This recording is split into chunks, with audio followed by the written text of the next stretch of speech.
All right, welcome. Today, we're going to dive into an idea that is, and I mean this, a total game changer for how you handle stress, frustration, pretty much any negative emotion you can think of. We're going to explore where those feelings really come from, and more importantly, how you can actually take back control. So, let's just start with a big, kind of provocative question. We all have those days, right? Where it feels like everything and everyone is just conspiring against us. But what if that whole idea is just wrong? What if the problem isn't out there at all? And that brings us perfectly to our first section. We are going to uncover the real source of all that stress, and I can pretty much guarantee you it is not what you think it is. I mean, it's the most natural thing in the world to point the finger right. My boss is driving me crazy. This traffic is making me so angry. If only my partner would just do this one thing, I'd finally be happy. It seems so simple. Something happens out there, and we feel something in here. Cause and effect. But here's the red pill moment, The core idea we're exploring today is that the outside world, it isn't the cause of your feelings at all. Instead, it's just a mirror. It's simply reflecting back what's already going on inside of you. So what is it reflecting? This, your inner blueprint. Now think of this like your subconscious programming. It's this whole set of deep-rooted beliefs you carry around about yourself, about the world, about what you deserve. It's the filter that every single experience has to pass through. So it's not the event itself, but your filter. That's creating the emotion. And this, right here, is the core of it all. Your perception, which is shaped by that inner blueprint, literally creates your personal reality. Let me show you a perfect example of this in action. Okay, check this out. The event is identical. A spouse goes on a trip by themselves, but this one event creates two totally different realities. The person with a secure inner blueprint, they feel joy, support, pride. Their reality is happy. But for the person with an insecure blueprint, that same exact event creates suspicion, fear, and conflict. Same event, two completely different worlds.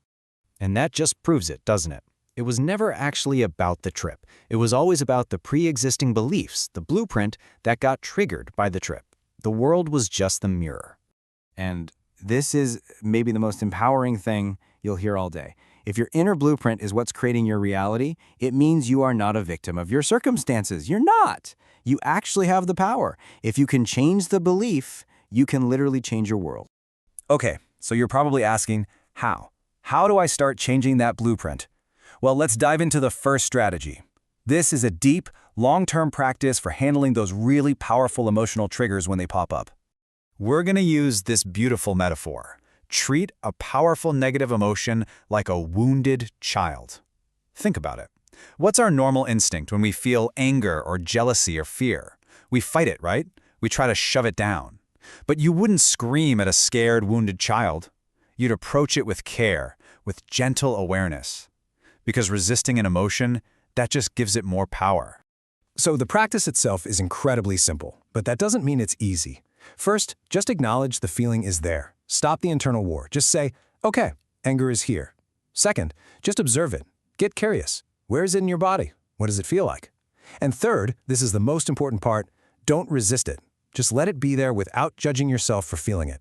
And here's the magic. When you stop pouring all your energy into fighting an emotion, and you instead just meet it with this calm awareness, it starts to lose its charge. It actually begins to dissolve, all on its own, because you're no longer feeding it with your resistance.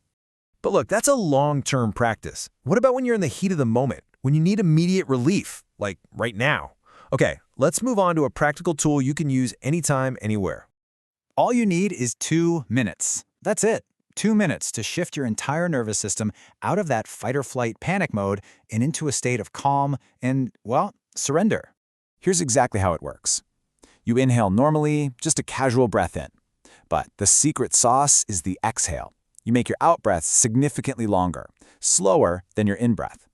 That simple physical action sends this powerful signal to your body that says, hey, we're safe, you can let go. It's like a biological off switch for stress. Okay, now let's zoom all the way out for the final and maybe the most profound idea of all. This is about completely reframing your relationship with challenges, and especially with the difficult people in your life. I want you to think about that one person who just gets under your skin, the person who triggers you the most. Got them in your head? Okay, What if that person isn't your enemy? What if they're not a problem you have to solve or avoid? What if they're actually an opportunity, a teacher, sent by the universe, just for you? Why? Because those people, those situations, they act like a spotlight. They perfectly illuminate the exact parts of your inner blueprint that still need healing. They show you with perfect clarity the limiting beliefs you're still carrying around. Every trigger then becomes a signpost on the path to your own growth. And so, the ultimate reframe is this. When you really see it this way, every single trigger becomes a gift. It's a chance to see your own programming more clearly, and it's an invitation to finally let that old programming go. Ultimately, this whole perspective is a choice. It's a shift from being a victim of the world to being the architect of your reality. You're no longer at the mercy of whatever happens out there. Instead, you're using those events as the raw materials to build a better, freer version of yourself.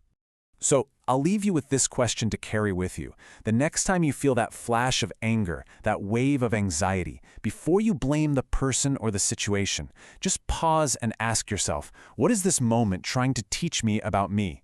The answer? Well, it could change everything.